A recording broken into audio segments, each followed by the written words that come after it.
TDP అధినేత చంద్రబాబు నాయుడు ఎన్నికల ప్రచారానికి సిద్ధమవుతున్నారు. తిరుమల వెంకన్న సన్నిధి నుంచి ఎన్నికల శంఖారావం పూరించాలని నిర్ణయించారు. రేపే తొలి జాబితా ప్రకటించి ప్రజాక్షేత్రంలోకి అడుగుపెట్టనున్నారు.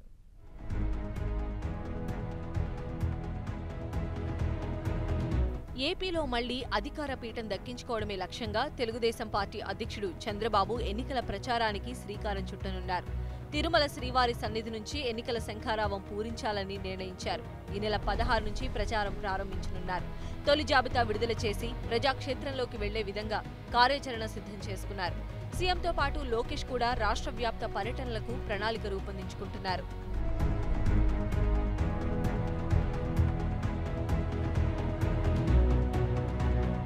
తిరుమల శ్రీవారిని దర్శించుకున్న అనంతరం తిరుపతిలోనే సేవామిత్ర బూత్ కమిటీల సమావేశంలో పాల్గొనున్నారు.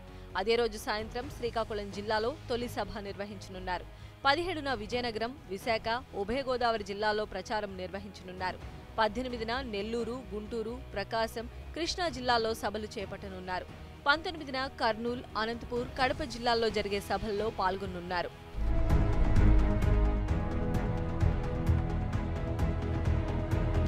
మరోవైపు మంత్రి లోకేష్ కూడా ఎన్నికల ప్రచారానికి సిద్ధమవుతున్నారు. చంద్రబాబు ఒక ప్రాంతంలో, లోకేష్ మరో ప్రాంతంలో ప్రచార పర్యటనలు ఉండే విధంగా టీడీపీ నేతలు ప్రణాళికలు రూపొందిస్తున్నారు. అభ్యర్థులను అధికారికంగా ప్రకటించిన తరువాత అధినేత చంద్రబాబు జిల్లాల యాత్రలు చేపట్టనున్నారు. రోజుకో జిల్లాలో ఆయన పర్యటిస్తూ పెద్ద ఎత్తున రోడ్ షోలు, సభలు నిర్వహించేలా ప్రణాళిక తయారు చేస్తున్నారు.